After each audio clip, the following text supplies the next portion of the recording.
नमस्कार दोस्तों, अगर आप बीएसएफ ट्रेडमैन 2026 की तैयारी कर रहे हैं तो आज का ये प्रैक्टिस सेट आपके लिए बहुत ही महत्वपूर्ण है। आज हम 25 ऐसे प्रीवियस ईयर क्वेश्चन हल करेंगे जिसमें से कई प्रश्न पिछले परीक्षाओं में पूछे जा चुके हैं और इसी प्रकार के प्रश्न इस बार भी आने की पूरी संभावना है। मेरा अनुभव है कि वीडियो को बीच में छोड़कर मत जाइए, हर प्रश्न का उत्तर देने की कोशिश कीजिए और अपना स्कोर कमेंट में ज़रूर लिखिए। अगर आपका लक्ष्य बीएसएफ ट्रेडमैन में चयन होना है तो इस पूरी प्रीवियस ईयर क्वेश्चन पेपर की सीरीज को लगातार देखिए। चलिए बिना समय गवाए हुए शुरू करते हैं आज का हम पहला क्वेश्चन स्टार्ट करने से पहले आप सभी लोगों से मेरी छोटी सी रिक्वेस्ट है, अगर आप हमारे यूट्यूब चैनल एजुकेशन पर्सन पर अभी पहली बार आए हैं तो प्लीज़ इस वीडियो को लाइक करके हमारे चैनल को सब्सक्राइब करके बेल आइकन को जरूर दबा लें, जिससे कि आने वाले सभी वीडियोज़ का नोटिफिकेशन आप सभी को मिल सके। तो चलिए बिना समय गवाए कर शुरू करते हैं हम आज का पहला महत्वपूर्ण प्रश्न। तो दोस्तों आज का हमारा पहला क्वेश्चन है, वर्ष 2026 में होने वाले आईसीसी पुरुष टी20 विश्व कप की संयुक्त मेजबानी कौन से देश करेंगे? तो इसका राइट आंसर आप सभी कमेंट में बताओ। जो वर्ष 2026 में आईसीसी मेंस टी20 वर्ल्ड कप होने वाला है उसकी जो संयुक्त मेजबानी है दोस्तों वो कौन कौन से देश करेंगे? इसका राइट आंसर आप सभी मुझे जल्दी से कमेंट में बताओ। तो इसका राइट आंसर क्या है? इसका राइट आंसर जाता है दोस्तों ऑप्शन नंबर सी के साथ में, भारत और श्रीलंका आईसीसी मेंस टी20 वर्ल्ड कप 2026 की मेजबानी करेंगे। ठीक है, ऑप्शन सी इसका राइट आंसर हो जाएगा। ठीक है ना, चलते हैं अगले क्वेश्चन की तरफ। अगला क्वेश्चन हमारा क्वेश्चन नंबर 2, 2026 के फीफा विश्व कप में इतिहास में पहली बार कुल कितनी टीमें भाग लेंगी? जल्दी बताइए। जो 2026 में फीफा विश्व कप में, जल्दी बताइए, इतिहास में कितनी टीमें भाग लेने वाली हैं? तो इसका राइट आंसर क्या होगा? ये पहली बार होगा इतिहास में दोस्तों। तो इसका राइट आंसर जाता है 48 टीमें, ऑप्शन डी इसका राइट आंसर हो जाएगा। तो 48 टीमें इसमें भाग लेने वाली हैं। तो ये विश्व में इतिहास में पहली बार होगा जो फीफा वर्ल्ड कप में 48 टीमें भाग लेने वाली हैं 2026 में। ठीक है ना, याद रखना है। चलते हैं अगले क्वेश्चन की तरफ। अगला क्वेश्चन है हमारा क्वेश्चन नंबर 3, वर्ष 1907 में भारतीय राष्ट्रीय कांग्रेस के किस अधिवेशन में कांग्रेस गर्म दल और नरम दल में विभाजित हो गई थी? जल्दी बताइए। इसका राइट आंसर जल्दी बताइए। वर्ष 1907 में भारतीय राष्ट्रीय कांग्रेस के किस अधिवेशन में कांग्रेस जो है गर्म दल और नरम दल में विभाजित की गई थी? जल्दी बताइए इसका राइट आंसर। क्वेश्चन नंबर 3, तो इसका राइट आंसर जाता है दोस्तों, ये सूरत का अधिवेशन था जो 1907 में हुआ था। कि कौन सा? सूरत अधिवेशन 1907 में कांग्रेस पार्टी गर्म दल और नरम दल दो दलों में विभाजित कर दी गई थी। ऑप्शन बी इसका राइट आंसर हो जाएगा। ठीक है, याद रखना है। चलते हैं अगले क्वेश्चन की तरफ। अगला क्वेश्चन है क्वेश्चन नंबर 4, 1857 में आर्य समाज की स्थापना निम्नलिखित में से किसके द्वारा की गई थी? इसका राइट आंसर आप सभी कमेंट में बताइए जल्दी से। आर्य समाज की स्थापना इनमें से किसके द्वारा की गई थी? तो इसका राइट आंसर जाता है दोस्तों स्वामी दयानंद सरस्वती, ऑप्शन सी इसका राइट आंसर हो जाएगा। स्वामी दयानंद सरस्वती के द्वारा 1857 ईस्वी में आर्य समाज की स्थापना की गई थी। ठीक है दोस्तों, चलते हैं अगले क्वेश्चन की तरफ। अगला क्वेश्चन है क्वेश्चन नंबर 5, माजुली नदी द्वीप जो विश्व का सबसे बड़ा नदी द्वीप है भारत के किस राज्य में स्थित है? जल्दी बताओ। माजुली नदी द्वीप भारत के किस राज्य में स्थित है? Question number 5। तो इसका राइट आंसर जाता है ये असम में स्थित है। ऑप्शन बी इसका राइट आंसर हो जाएगा। याद रखना है जो माजुली नदी द्वीप है ये विश्व का सबसे बड़ा द्वीप है और ये असम पश्चिम बंगाल में स्थित है। ठीक है, चलते हैं अगले क्वेश्चन पर। अगले क्वेश्चन पर चलने से पहले आप सभी बताइए जिनके अभी तक 5 में से 5 बिल्कुल ठीक हुए हैं ये जीके के क्वेश्चन, वो कमेंट में अपना स्कोर जल्दी बताएं। चलते हैं अगले क्वेश्चन पर। अगला क्वेश्चन है हमारा क्वेश्चन नंबर 6, दक्षिण भारत की सबसे लंबी नदी कौन सी है जिसे दक्षिण गंगा के नाम से भी जाना जाता है? जल्दी बताइए। दक्षिण भारत की सबसे लंबी नदी कौन सी है जिसे दक्षिण गंगा के नाम से भी जाना जाता है? कावेरी नदी है, कृष्णा नदी है, गोदावरी है या फिर नर्मदा है या फिर गोदावरी है? जल्दी बताओ। तो इसका राइट आंसर जाता है दोस्तों ऑप्शन नंबर डी के साथ में गोदावरी नदी। गोदावरी नदी जो है ये दोस्तों ये दक्षिण भारत की सबसे लंबी नदी है और दक्षिण भारत में इसे किससे दक्षिण गंगा के नाम से भी जाना जाता है। ठीक है, ऑप्शन डी इसका राइट आंसर हो जाएगा गोदावरी नदी। ठीक है, चलते हैं अगले क्वेश्चन पर। अगला क्वेश्चन है हमारा क्वेश्चन नंबर 7। भारतीय संविधान में मौलिक कर्तव्यों का प्रावधान किस देश के संविधान से लिया गया है? जल्दी बताओ, इसका राइट आंसर आप सभी जल्दी से करेंगे कमेंट में। क्वेश्चन नंबर 7, भारतीय संविधान में मौलिक कर्तव्य जो हैं ये किस देश के संविधान से लिए गए हैं?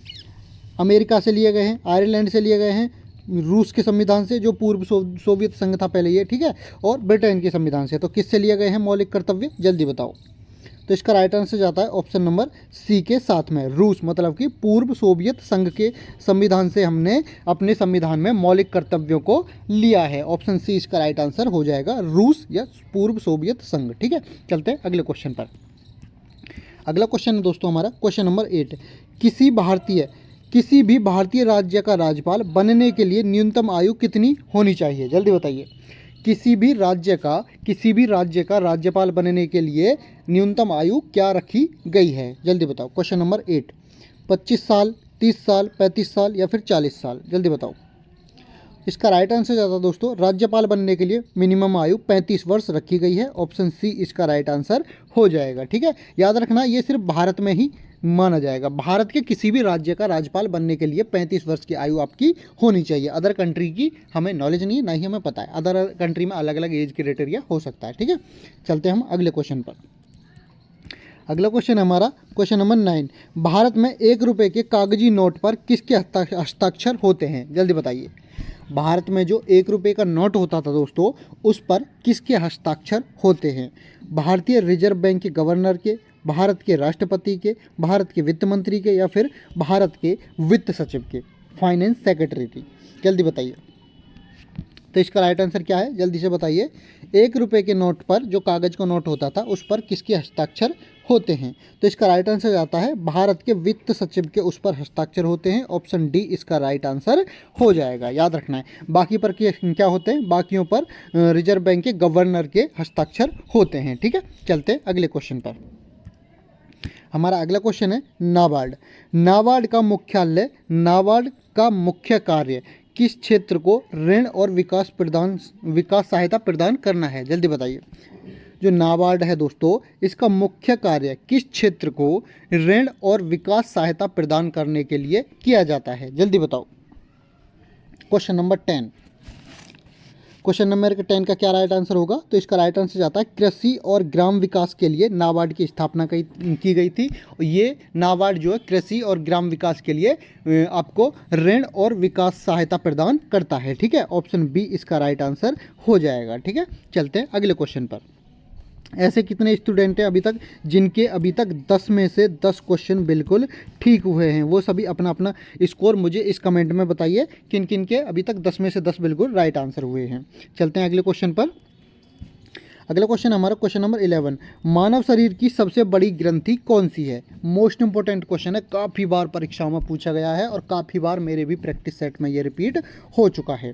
तो जल्दी बताइए, मानव शरीर की सबसे बड़ी ग्रंथि कौन सी है? तो ये आप सभी को पता होगा जिन्होंने भी मेरे प्रैक्टिस सेट लिए हैं। तो वो होती है लीवर, मतलब कि यकृत। ऑप्शन सी इसका राइट आंसर हो जाएगा। मानव शरीर की सबसे बड़ी ग्रंथि होती है लीवर, जिसे हिंदी में बोलते हैं यकृत। ठीक है, चलते हैं अगले क्वेश्चन पर। हमारा अगला क्वेश्चन है क्वेश्चन नंबर 12।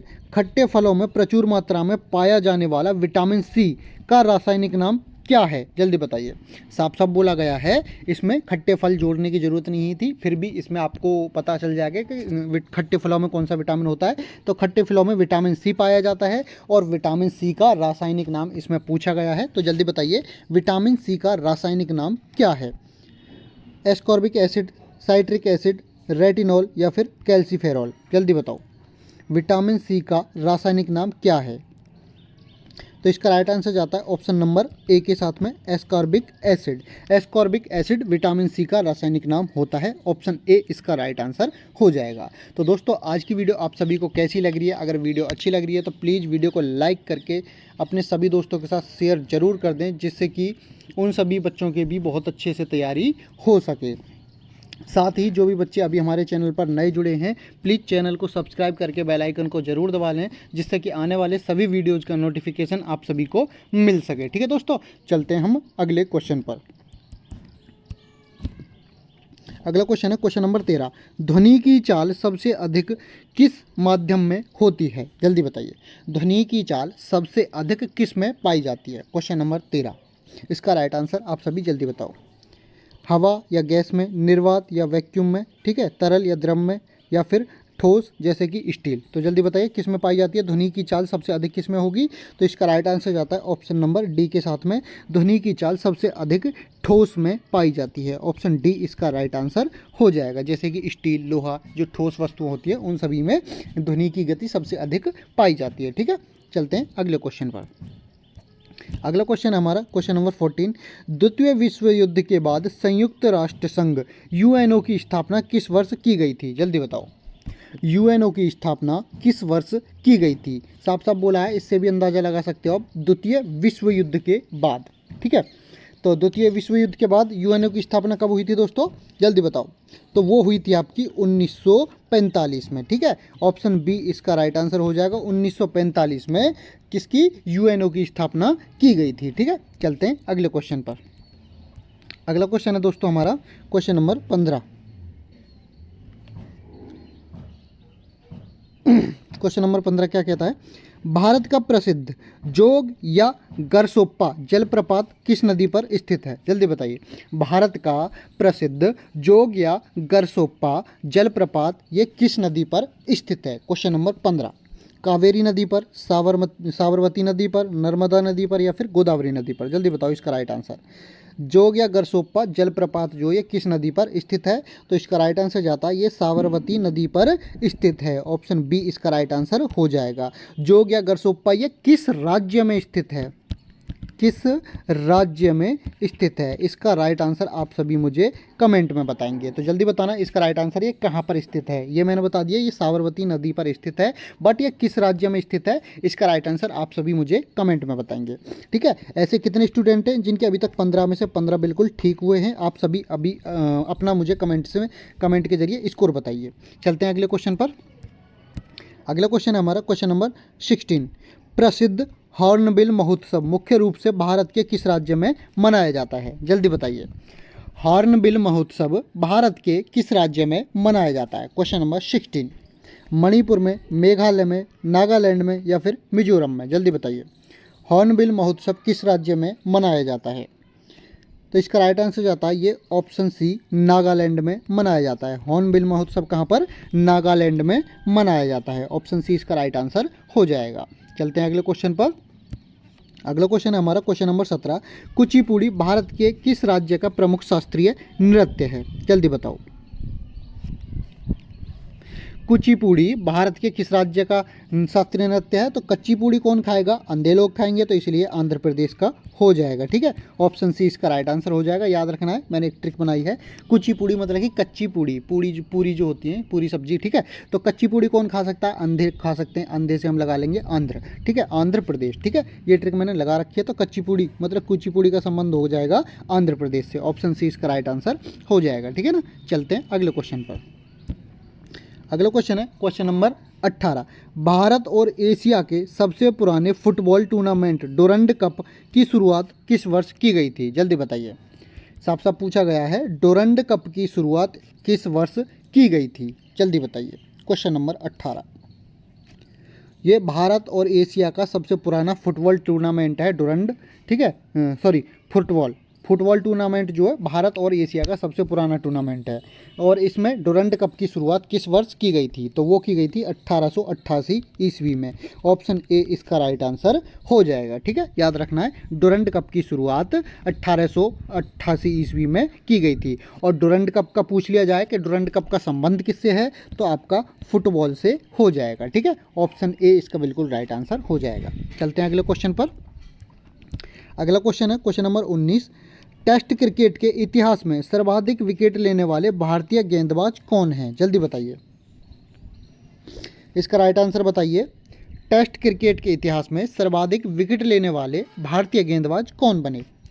तो इसका राइट आंसर क्या है? इसका राइट आंसर है दोस्तों अनिल कुंबले। ऑप्शन डी इसका राइट आंसर हो जाएगा। अनिल कुंबले ने टेस्ट क्रिकेट के इतिहास में सर्वाधिक विकेट लिए हैं और ये भारतीय एक गेंदबाज हैं। ठीक है, ऑप्शन डी इसका राइट आंसर हो जाएगा। चलते हैं हम अगले क्वेश्चन पर। अगला क्वेश्चन है क्वेश्चन नंबर 20। भारत का सर्वोच्च नागरिक सम्मान कौन सा है? जल्दी बताइए। भारत का सर्वोच्च नागरिक सम्मान मतलब कि हाईएस्ट सिविलियन अवार्ड कौन सा है? जल्दी बताओ इसका right answer. Question number 20। Padma Vibhushan है, परमवीर चक्र है, भारत रत्न है या फिर अशोक चक्र है? जल्दी बताओ इसका राइट आंसर। तो इसका राइट आंसर जाता है दोस्तों ऑप्शन नंबर सी के साथ में, भारत रत्न। भारत का सर्वोच्च नागरिक सम्मान पुरस्कार कौन सा है? तो वो है आपका भारत रत्न। ऑप्शन सी इसका राइट आंसर हो जाएगा। ठीक है, चलते हैं अगले क्वेश्चन पर। अगला क्वेश्चन है क्वेश्चन नंबर 21। खेलों में उत्कृष्ट कोचिंग के लिए खेल प्रशिक्षकों को कौन सा पुरस्कार प्रदान किया जाता है? जल्दी बताओ। खेलों में उत्कृष्ट कोचिंग के लिए खेल प्रशिक्षकों को कौन सा पुरस्कार प्रदान किया जाता है? जल्दी बताओ। अर्जुन पुरस्कार, मेजर ध्यानचंद्र खेल रत्न पुरस्कार, द्रोणाचार्य पुरस्कार या फिर सीके नायडू पुरस्कार? तो इसमें से कौन सा पुरस्कार खेल प्रशिक्षक केंद्रों को दिया जाता है? तो इसका राइट आंसर जाता है दोस्तों इसमें द्रोणाचार्य पुरस्कार इसमें दिया जाता है। ऑप्शन सी इसका राइट आंसर हो जाएगा। ठीक है ना, याद रखना है। चलते हैं अगले क्वेश्चन पर। अगला क्वेश्चन है क्वेश्चन नंबर 22। प्रतिवर्ष भारतीय थल सेना दिवस कब मनाया जाता है? कौन सा भारतीय थल सेना दिवस कब मनाया जाता है? जल्दी बताओ। 15 जनवरी, 8 अक्टूबर, 4 दिसंबर या फिर 26 जुलाई? तो इसका राइट आंसर क्या है? इसका राइट आंसर सभी को पता ही होगा। 15 जनवरी को भारतीय थल सेना दिवस मनाया जाता है। ऑप्शन ए इसका राइट आंसर हो जाएगा। ठीक है, चलते हैं अगले क्वेश्चन पर। अगला क्वेश्चन है क्वेश्चन नंबर 23। उत्तर प्रदेश का राजकीय पक्षी कौन सा है? बहुत इजी क्वेश्चन पूछ लिया है, जल्दी बताओ। तो सभी को पता होगा उत्तर प्रदेश का राजकीय पक्षी तो वो होता है सारस या क्रोंच। ऑप्शन बी इसका राइट आंसर हो जाएगा। ठीक है, उत्तर प्रदेश का राजकीय पक्षी है सारस या फिर क्रोंच। ठीक है, ऑप्शन बी इसका राइट आंसर हो जाएगा। चलते हैं अगले क्वेश्चन पर। अगला क्वेश्चन हमारा क्वेश्चन नंबर 24। कंप्यूटर के संदर्भ में सीपीयू का पूर्ण रूप क्या होता है, जिसे कंप्यूटर का मस्तिष्क भी कहा जाता है? जल्दी बताइए दोस्तों। सीपीयू की फुल फॉर्म पूछी है, तो सीपीयू की फुल फॉर्म क्या होती है? अधिकतर लोगों को पता होगा, जिनको नहीं पता है मैं उनको इस क्वेश्चन का आंसर यहीं पर बताऊंगा, याद रखना है। ठीक है, तो सीपीयू की फुल फॉर्म होती है दोस्तों central processing unit. Option C इसका राइट आंसर हो जाएगा। ठीक है, सेंट्रल प्रोसेसिंग यूनिट। और सीपीयू को ही कंप्यूटर का मस्तिष्क कहा जाता है, कंप्यूटर का दिमाग कहा जाता है सीपीयू को ही। ठीक है, तो सीपीयू की फुल फॉर्म क्या है? Central processing unit. Option C इसका राइट आंसर हो जाएगा। ठीक है ना, चलते हैं हम अगले क्वेश्चन पर। अगला क्वेश्चन है क्वेश्चन नंबर 25। भारत का पहला परमाणु ऊर्जा स्टेशन कहाँ स्थापित किया गया था? फर्स्ट न्यूक्लियर पावर स्टेशन, जल्दी बताइए कहाँ पर स्थापित किया गया था? भारत का पहला परमाणु ऊर्जा स्टेशन कहाँ पर स्थापित किया गया था? कलपक्कम तमिलनाडु, नरोरा उत्तर प्रदेश बुलंदशहर में है ये, काकरपार गुजरात में, तारापुर महाराष्ट्र में? जल्दी बताइए कहाँ पर भारत का पहला परमाणु ऊर्जा स्टेशन लगाया गया था? तो इसका राइट आंसर है दोस्तों तारापुर महाराष्ट्र में भारत का पहला ऊर्जा परमाणु स्टेशन लगाया गया था। ऑप्शन डी इसका राइट आंसर हो जाएगा। ठीक है, याद रखना है। तो ऐसे कितने स्टूडेंट हैं जिनके अभी तक इस प्रैक्टिस सेट में 25 में से 25 बिल्कुल ठीक हुए हैं? आप सभी अपना स्कोर कमेंट में ज़रूर बताएं। बाकी स्टूडेंट्स भी अपना अपना स्कोर बताएं कि आज की इस प्रैक्टिस सेट में टोटल 25 में से कितने क्वेश्चन आपके ठीक हुए हैं। और आज की वीडियो आपको कैसी लगी है? अगर वीडियो अच्छी लगी प्लीज़ वीडियो को लाइक करें, शेयर करें, और जो भी बच्चे चैनल पर नए आए हैं प्लीज़ चैनल को सब्सक्राइब करके बेल आइकन को जरूर दबा लें, जिससे कि आने वाले वीडियोज़ का नोटिफिकेशन आप सभी को आसानी से मिल सके। ठीक है दोस्तों, तो मिलते हैं अब नेक्स्ट वीडियो में। जब तक के लिए जय हिंद।